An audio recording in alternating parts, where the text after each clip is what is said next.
Hello everyone, कैसे हैं आप लोग। उम्मीद करते हैं आप लोग बहुत अच्छे होंगे। Welcome back to my channel. तो मैं आज आप लोगों के सामने आई हूँ यहाँ पर DSSB की जो प्रिपरेटरी वीडियोस मैं आप लोगों के सामने लेकर आती हूँ। उनमें से आज एक और मैं आप लोगों के सामने अपना स्टडी रूटीन जो है वो शेयर कर रही हूँ। जो भी नए हैं मेरे चैनल पे वो चैनल को सब्सक्राइब कर दें और बहुत सारी ऐसी नई नई वीडियोस के लिए। और साथ में जो है एक मैं आप लोगों से काफ़ी कुछ आज शेयर करूँगी। जैसे आज मैंने जो है अपना फॉर्म जो है वो फिल कर लिया है, तो उसके रिगार्डिंग अगर आपको कुछ क्वेरीज हो तो वो भी आप मेरे से पूछ सकते हैं। तो खैर शुरू करते हैं। यहाँ पर मॉर्निंग में मैं जो है एज़ यूजुअल ब्रेकफास्ट वगैरह की प्रिपरेशन कर रही हूँ और आज मैं ब्रेकफास्ट में अपने लिए एप्पल स्मूदी बना रही हूँ। ये मैं जनरली गर्मियों में पिया करती थी पहले, लेकिन अब जो है क्योंकि दिन अब थोड़े दोबारा से थोड़े गर्म हो गए हैं, मतलब इतनी ठंड नहीं रही है, तो इस वजह से मैंने जो है दोबारा से आज ऐसे ही बना लिया मैंने। हाँ, मतलब इतने ठंडे दूध में नहीं बनाया मैंने, थोड़ा गर्म वर्म करके उसको और उसके बाद जो है टेम्परेचर सेटल करके और फिर जो है मैंने यहाँ पर जो है अपने लिए एप्पल स्मूदी बना रही हूँ। काफ़ी हेल्दी होती है यार ये मॉर्निंग में अगर इसको पीते हैं हम लोग, बिकॉज़ ऐसा बोला भी जाता है कि एप्पल जो है दिन में एक बार तो खाना ही चाहिए, तो अच्छा होता है, खासकर मॉर्निंग टाइम पे बहुत अच्छा होता है। तो वैसे नहीं तो एप्पल स्मूदी के उसमें वो जो है बढ़िया साथ में ड्राई फ्रूट्स वगैरह जो हैं, तो मॉर्निंग में मतलब एक फ्रेश मॉर्निंग जो है उसकी वजह से होती है अगर हम लोग जो है थोड़ा हेल्दी सा ब्रेकफास्ट कर लेते हैं। तो यहाँ पर जो है मैं इसीलिए जो है मैंने आज ये सोचा था बनाने का, और ये मेरी एप्पल स्मूदी यहाँ बनकर तैयार हो गई है with full dry fruits and all, तो ताकि जिससे मैं जो है रिफ़्रेश रहूँ, हेल्दी रहूँ। और जो है आज का मैं आप लोगों के सामने पूरा अपना स्टडी रूटीन शेयर करूँगी यहाँ पर। जैसे भी मैं मतलब कि किस तरीके से मैं प्रिपेयर कर रही हूँ। जो पहले से मेरी वीडियोस को देखते हैं उनको तो पता ही है, लेकिन जो नए हैं उनके लिए मैं बता दूँ कि मैं यहाँ पर DSSB TGT नेचुरल साइंस के लिए प्रिपेयर कर रही हूँ, साथ में PGT बायोलॉजी के लिए। तो मैं उसके रिगार्डिंग ही जो वीडियोज़ हैं वो यहाँ पर जो है आप लोगों के साथ शेयर करती हूँ। तो यहाँ पर जो है मैं अपना डे रूटीन जो है, मेरा जो स्टडी का डे रूटीन है वो पूरा मैं आप लोगों के सामने शेयर करती हूँ। तो जैसा कि मैंने आप लोगों को बताया कि आज मैंने जो है फॉर्म फिल कर दिया है, तो काफ़ी लेट हो गया। वैसे काफ़ी लेट तो नहीं, लेकिन यह है कि 8 तारीख को निकले थे, ऐसे ही रोज़ ये सोच कर कि आज फिल करेंगे कल फिल करेंगे करके जो है काफ़ी टाइम निकल ही गया। ऊपर से जो है मेरे लाइब्रेरी हार्स हो जाते हैं वो लंबे हो जाते हैं, उसके बाद फिर घर पे आके मुझे घर पे थोड़ा देखना होता है और साथ में थोड़ा जिम वगैरह। तो आज मैंने जिम स्किप करके और उसकी जगह जो है फॉर्म फिल करने का सोचा था, तो मैं अपना जो है फॉर्म फिल मैंने किया और मतलब TGT नेचुरल साइंस के लिए। तो वो काम मेरा जो है आज कंप्लीट हो गया है, अच्छे से फॉर्म वगैरह फिल हो गया। तो उसके रिगार्डिंग अगर आपको कोई क्वेरीज हो, फॉर्म से आप कुछ पूछना चाहते हो, कुछ लोग पूछ रहे थे सीटेट वगैरह के बारे में कि भाई कौन सी डेट इशू होगी, मतलब कौन सी डेट उसमें लगेगी कि जिस दिन सीटेट का रिजल्ट आया था वो डेट लिखनी है या फिर जिस दिन अप्लाई किया था वो। तो मतलब कुछ भी अगर आपकी क्वेरीज हैं तो मतलब आप मेरे से पूछ सकते हैं उसके रिगार्डिंग। उसके अलावा जो है आज मैं अपना जो स्टडी रूटीन है वो मॉर्निंग में 10 o'clock के अप्रोक्स में जो है स्टार्ट करती हूँ। ठीक है, 9 या 10 बजे के अप्रोक्सीमेटली जो है मैं अपना जो स्टडी का मतलब कि ये लगा लो कि जो अपनी तैयारी है, अपना 8 आवर स्टडी रूटीन है वो जो है मैं स्टार्ट करती हूँ। कई बार मैं ऐसा करती हूँ कि मैं मॉर्निंग में जल्दी उठ जाती हूँ, जैसे 5-6 बजे के अप्रोक्स, और उसके बाद जो है मॉर्निंग में मैं 1-2 घंटा पढ़ लेती हूँ। लेकिन अभी 2-4 दिन से ऐसा नहीं हो रहा, तो मैं अपना दिन में ही जो अपना कंप्लीट जितना मुझे मैं अपना जो मतलब मेरा पूरा शेड्यूल होता है, जितना मुझे जो जो मतलब टॉपिक्स करने हैं कवर, वो सब जो है मैं अपना दिन में ही आज कवर करूँगी। तो आप जो है मेरे साथ जुड़े रहिए और देखते रहिए कि कितना मतलब किस तरीके से मैंने कौन कौन से टॉपिक्स कवर किए हैं, और आप लोग भी कर सकते हैं। और अगर आपको कोई हेल्प चाहिए तो आप वो भी ले सकते हैं, और मुझे कुछ चाहिए होगी तो मैं आप लोगों से भी ज़रूर शेयर करूँगी उस चीज़ के बारे में। तो और दूसरी चीज़ ये कि काफ़ी मेरे से पूछ रहे थे ये बात कि आप क्या सारे सब्जेक्ट्स को एक दिन में कवर करते हो। तो मैं मोस्टली यही कोशिश करती हूँ कि मैं मोस्टली सब्जेक्ट्स को जितने भी हैं मेरे, जैसे कि कॉमन पेपर हो गया उसमें सब्जेक्ट्स हैं जैसे हिंदी, इंग्लिश, मैथ्स है और जीके है और रीजनिंग है, और मतलब ये क्या बोलते हैं मैथ्स, इनमें से मैं एक ही टॉपिक करती हूँ दिन में या तो मैं मैथ्स करती हूँ या फिर मैं रीजनिंग करती हूँ, तो वो डिपेंड करता है कि कौन सा टॉपिक मैं करूँगी। तो जैसे आज मैंने मैथ्स किया था, और उसके अलावा जो मेरा खुद का सब्जेक्ट है वो भी, तो मैं कोशिश यही करती हूँ कि मैं जो सारे सब्जेक्ट्स हैं उन सबको कवर करूँ। और उससे क्या होता है कि एक तो ना आप काफ़ी लंबे टाइम तक एक सब्जेक्ट नहीं पढ़ सकते, आपको ना बीच में गैप तो चाहिए।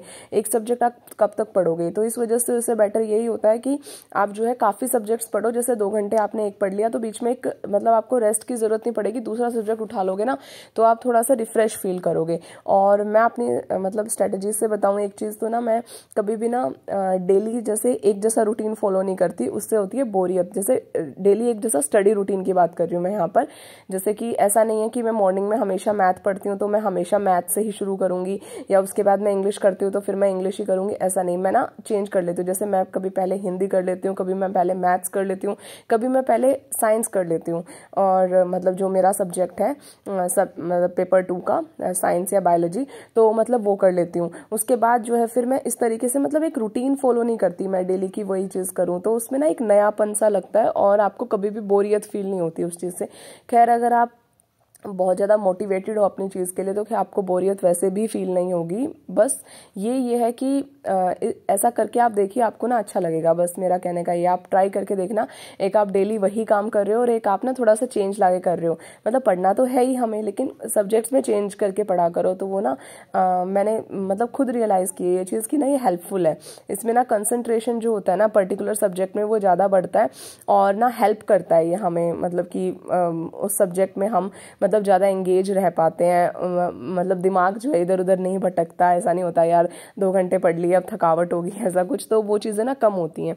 तो यहाँ पर जो है मैं अपना जितना भी मेरे मॉर्निंग के कोर्स होते हैं वो सब मैं यहाँ पर कंप्लीट कर रही हूँ। जैसे खाना वाना बनाना हो गया, ब्रेकफास्ट बनाना हो गया, और अपना ब्रेकफास्ट करना है। आज अम्मू की क्योंकि छुट्टी थी, उसकी मतलब लीव थी आज, उसका कल फेस्टिवल था, स्प्रिंग फेस्टिवल, तो इस वजह से आज जो है उनका ऑफ था।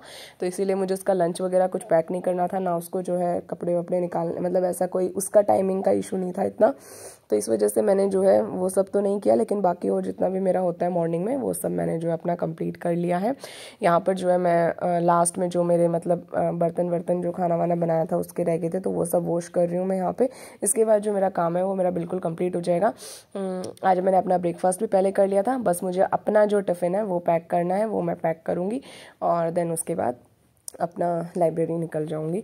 तो यही मेरा जो आज शेड्यूल जो है वो रहने वाला है। तो मॉर्निंग में ये सब कंप्लीट करने के बाद जो है दिन में हाँ 10 to 6 या 10 to 5 जो है मतलब कि मेरा रहता है। 10 to 6 पढ़ लेती हूँ या 10 to 5, वो डिपेंड करता है। जैसे कई बार मॉर्निंग में 1-2 घंटा निकाल लिया, या कई बार इवनिंग में तो मैं सच बताऊँ नहीं कर पाती, लेकिन क्योंकि घर आने के बाद घर के काम हो जाते हैं और उसके बाद फिर मुझे भी थकावट होने लगती है, चाहे कुछ भी हो, मतलब थोड़ा सा ना रेस्टलेस फील करती है बॉडी, तो मतलब मैं सो ही जाती हूँ। पर कभी मॉर्निंग में अब मैंने उठने का थोड़ा थोड़ा ट्राई करना शुरू किया है। तो यहाँ पर जो है मैं सबसे पहले यहाँ पर हिंदी कर रही हूँ। जैसे मैंने आप लोगों को बताया, मेरा मतलब मैंने ना सोचा है कि रूटीन जो है वो चेंज करते रहना चाहिए, उससे ना बेनिफिट होता है। तो यहाँ पर जो है मैं हिंदी कर रही हूँ। तो हिंदी के अंदर मैं आप लोगों से बता दूँ कि मैंने हिंदी में जो है वो, तो हिंदी में मैंने यहाँ पर जो है पहले तो पर्यायवाची शब्द जो मेरे थे मैंने वो रिवाइज़ किए थे। मैंने लास्ट मतलब कि कल जो है पर्यायवाची शब्द जो है वो कंप्लीट किए थे, उसकी कुछ प्रैक्टिस थी वो मैंने पेंडिंग रहती थी वो कंप्लीट करी। और उसके बाद जो है मैंने मुहावरे स्टार्ट किए थे, मुहावरे एंड लोकोक्तियाँ। तो लोकोक्तियाँ तो खैर मैंने नहीं करी हैं अभी, मुहावरे ही मैंने शुरू किए हैं। तो क्योंकि मैंने जो है DSSB कुछ प्रीवियस क्वेश्चंस जैसा मैं देखती रहती हूँ, तो उसमें मैंने मुहावरे भी 2-3 कई पेपर्स में तो मैंने 2-3 क्वेश्चन मुहावरों के देखे थे, तो मतलब आई थिंक इम्पॉर्टेंट है ये करना भी। इसके बाद फिर जैसे मेरा ये कंप्लीट होगा तो मैं मतलब मुहावरे जैसे मेरी प्रैक्टिस होगी तो लोकोक्तियाँ करूँगी।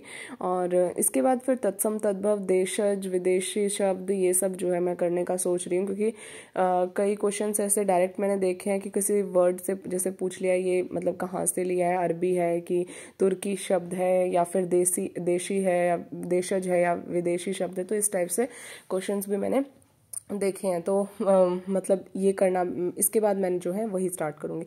तो यहाँ पर ये कुछ मुहावरे थे जिनके मतलब मुझे थोड़ा नहीं आते थे, तो वो मैंने जो है अपनी नोटबुक में एज अ नोट्स की तरह मैंने लिख लिए हैं। बाकी जो मतलब प्रैक्टिस वैसे पढ़ने से होगी थी उनको मैं लिखती नहीं हूँ, ऐसा नहीं है मैं सब कुछ लिखती हूँ, लेकिन जो मुझे ऐसा इंपॉर्टेंट लगते हैं और प्रीवियस ईयर में मैंने देखे हुए होते हैं उनको मैं ज़रूर लिखती हूँ। अब जैसे ही मेरा हिंदी कंप्लीट हुआ, इसके बाद जो है मैं अपना इंग्लिश स्टार्ट करूँगी। और हिंदी में मैं एक और बात बता दूं कि जैसा मैंने बताया कि मैं हिंदी में सब कुछ नोट नहीं करती, सिर्फ वो नोट करती हूँ जो जिसमें मुझे डाउट होता है, या फिर मतलब मुझे लगता है कि ये मतलब मान लो जैसे ये मुहावरा ये दोबारा अगर आ गया तो मुझे याद नहीं रहेगा, तो मैं उसको लिख लेती हूँ।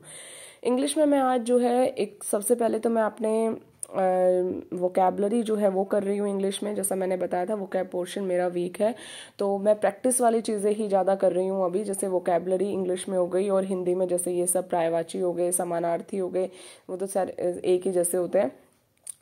ये जैसे मुहावरे हो गए या फिर विलोम वगैरह शब्द हो गए, ये सब तो इंग्लिश में जो है मैं वोकैब कर रही हूँ। और वोकैब जो है मैं प्रीवियस ईयर की वोकैब जो है वही कर रही हूँ। वो जो है मुझे कहीं से मिल गई थी एज अ PDF, तो मैं जो है उनको जो है कवर कर रही हूँ पूरी वोकैब को एक साथ।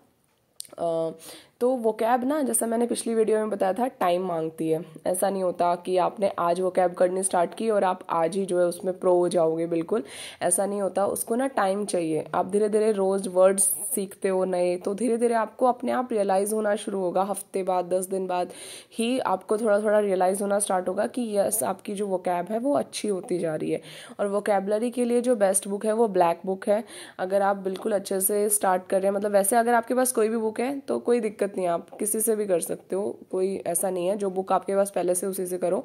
लेकिन अगर आप कोई स्टार्टिंग में ही नई बुक लेना चाहते हो वोकैब के लिए, तो ब्लैक बुक जो है वो बेस्ट है। मतलब उसमें जो तरीका दे रखा है ना वोकैब मतलब पढ़ाने का, वो बहुत अच्छा है, तो उससे बहुत अच्छे से क्लियर हो जाता है। वोकैबलरी करने के बाद आज मैंने ग्रामर भी किया था थोड़ा सा, और ग्रामर में मैंने आज टॉपिक किया था एडवर्ब। एडवर्ब कोई नया नहीं है मेरे लिए, ऐसा नहीं है मैं पहली बार कर रही हूँ, लेकिन जैसा मैं हर वीडियो में बोलती हूँ कि एक ही बुक को बार बार करना बेनिफिशियल होता है कंपैरेटिवली इसके कि हम रोज नई किताब खोल के बैठ जाएं। तो मैं जो है ये नीतू मैम की जो KD कैंपस की बुक है वॉल्यूम 1, इससे जो है मैं जो है कर रही हूँ एडवर्ब। और इसी में जो प्रैक्टिस क्वेश्चंस उसके दे रखे थे वो मैं उसमें से करूँगी, और साइड बाय साइड। और लेकिन एक बात मैं आपको सच बताऊँ, ये बुक मतलब मैंने पता नहीं कितनी बार पढ़ी है, बुक भी बहुत अच्छी है, लेकिन हर बार ना कुछ मुझे ज़रूर सीखने को मिलता है इससे। तो बेटर होता है ये आप एक बुक को बार बार पढ़ें। तो इसके बाद जो है फिर मैंने स्टार्ट किया अपना साइंस। और साइंस में मैं 10th क्लास की जो साइंस है वो आज मैंने स्टार्ट की है। तो 10th क्लास की साइंस में जो स्टार्टिंग के 3 चैप्टर हैं वो मैंने NCERT से आज कवर किए हैं। तो और जो उनके इम्पॉर्टेंट थे या प्रीवियस ईयर क्वेश्चन जो थे उनको जो है मैंने अपने नोट्स में जो है नोट किया है। और मैंने प्रीवियस ईयर पेपर पहले देखा था, तो मुझे बहुत सारे क्वेश्चन ऐसे दिखे जो NCERT की लाइन्स टू लाइन में से थे। तो मतलब NCERT आपको थॉरोली पढ़ना बहुत ज़रूरी है इस एग्ज़ाम के लिए। आपको NCERT टिप्स पे आनी चाहिए, मतलब आपको नहीं पता कि NCERT कौन सी लाइन से आपका क्वेश्चन आ जाएगा।